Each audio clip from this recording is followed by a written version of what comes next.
Oh guys, ang mabilisan, bubuuin na natin yung makina ng Victoria. Kakagit na tayo nitong bagong block. Ayan, SIM 7. Presyo nito nasa 12. Pero minsan, yung presyo 14. Ewan ko lang, depende sa pagbibilhan nyo. Pero bago naman to. Bad news nga lang at sa packaging, ayan nauntog to. Itong lalagyan ng tornilyo. Kaya may kudlit siya dito sa dulo. Pero pipit-pitin na lang yan para pumantay. Pero ito, bago to na block. Ito yung head natin. Nakakumpleto na rin. Meron na tong cams. Okay na rin yung mga shims. Bumili na rin ako ng mga shim na dapat ilagay dito kasi tinabas ko yung shim neto. Bumili na ako ng shim neto na sakto. Tapos, kakabit na natin dito kay Victoria. Bumili na rin pala ako ng starter kasi kinakalawang na yung starter. Para naman pang matagalan. Yung mga necessary parts. Ito, piston kit. Ayan. Piston ng pang new breed din to. Art to. Sa nakakaalam, art yung gamit ni Victoria. Pang old gen yun. Yung kasing bago, nakalimutan ko na yung tawag. Pero hindi siya art. Mas magaan to. Oh, trivia, isang mabilisan. Mas magaan ang piston na ganito. Kesa dun sa ibang piston ng mas bagong model. Ayan, pin. Stock pa rin naman si Victoria. Bumili na rin pala ako ng bagong timing chain. See you mamaya. Binuo na nga lang din natin ng isang mabilisan yung makina ni Victoria. Total, yan din naman ang gusto nyo, yung makita na kagad. Ayaw nyo na makita yung mga process, paano gawin, paano ikabit, ganyan, ganito. Pero syempre, let me know pa rin sa comment section kung ano yung mga bagay na gusto nyo pa rin matutunan o makita sa videos natin. Timing chain ni Victoria na luma tsaka bago. Ang haba nung isa. Mas mahaba ng konti yung luma. Pilay siya ng konti lang. Ayan, pansin nyo naman, di ba? Pag pumantay na sila. Ayan. Mas mahaba ng konti yung luma. Kaya naman guys, ang mga motor natin habang tumatagal, mas nagiging late ang ang timing ng cams. Mas nagiging late gawa ng timing chain kasi mas nababatak siya. Pero very very slight lang. Pero yung slight na pagbatak ng timing chain, especially sa mga luma, ay makaka-apekto na rin sa performance ng motor natin, especially sa torque. Mas hihina ang torque kapag naluluma. Habang tumatagal, nababatak talaga ang timing chain natin. Naka-Phyto na clutch spring si Victoria. Yung dating setup kasi natin, naka-stock lang siya na clutch spring. Yung pan-daily natin dati. Clutch spring at saka clutch lining, stock lang. Ngayon, since si Victoria, isasabak pa rin natin sa racing, mga ganyan. Kaya, clutch lining natin na gamit ay Phyto. Tulad pa rin ng dati. Ito pa rin naman ginagamit ko kahit dati. Yung mga racing natin kay Victoria, kay Hera, kay Greggy. Phyto na clutch spring ginagamit natin. Subok na rin namin to. Ito, pati itong spring. Oh.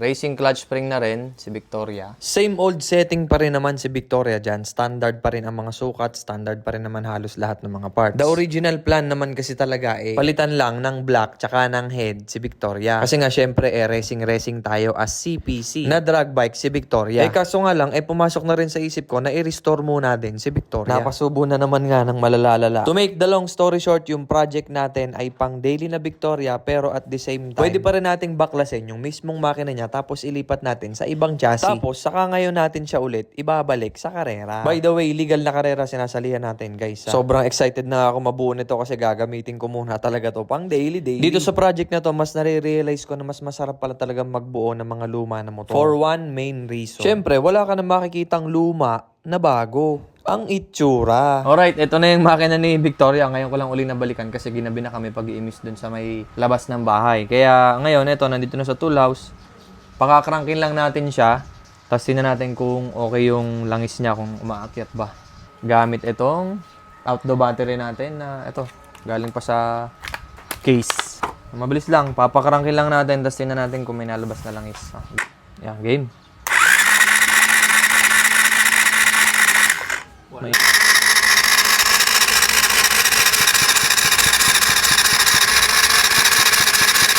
Yo, lumabas na ang langis. Alright, tigpitan na natin to. Tama na. Yun na yung hahabol na. Alright, game. Yun. Patagasin natin. 1, 2, 3, go. Yan. Okay. Oil is good. Okay. Goods. Ang langis. Ox na yan. Okay na yung langis. Nagbobomba naman hanggang taas. Standard na lubrication lang naman kailangan natin. Kaya, goods na yan. Kabit na natin sa chassis ni Victoria and then, break in na to. Siyempre, kakabit natin to sa chassis ni Victoria. Tama-tama. Oh. 43 muna, para stock setting muna, pero 415 yan ng RK. Ito na rin yung kadena yung kakabit natin para naman may accent-accent ng black, red, tsaka gold. Fit kasi to guys, pang Raider FI or Raider Carb. Kasi yung Raider Carb, maliit yung mga butas niya magkakalapit. Yung Raider FI naman magkakalayo. Yan yung mga bagong Raider Carb at bagong Raider FI. Guys, yan nakikita nyo. Sa ngayon, wala pa yan, di ba? Kaya gagawa natin ng paraan yan para maayos natin. Gagawin natin tong tool house. Ayan, ito nyo, di ba? Makalat pa ngayon. Ayusin natin yung mga bubong, buong paligid, para maging maayos na tool house natin to. See? Sakto, di ba? Ayan, oh. Sakto yan, boy. Oh, nakatapat sa malalapit. Yan yung mga old model. Ito naman yung mga newer models ng Raider Carb. Dito na rin yan sa malaki. Okay? Alright, ito na si Victoria. Ang pinagkahirap-hirapan nating buuin. Yan yung chassis niya by Rhino Hot Coats. Siyang pulang-pula yung signature na kulay ni Victoria. Yung mga swing, Rhino Hot Coats din yan. Nakabit na rin natin yung bago nating makina, yung cylinder head, tsaka yung block. Okay na rin, nakabit na natin. Break in na lang natin yan. Yung gulong, nakabit na rin. Butterfly, shocks. Yung mags. So itong kadena natin, 1443 lang ang nilagay natin na combination kasi stock lang din naman. Break in pa natin. Hindi pa kailangan ng mamaw na sprocket set nito. Okay na, update kay Victoria. Papaanda rin natin to soon.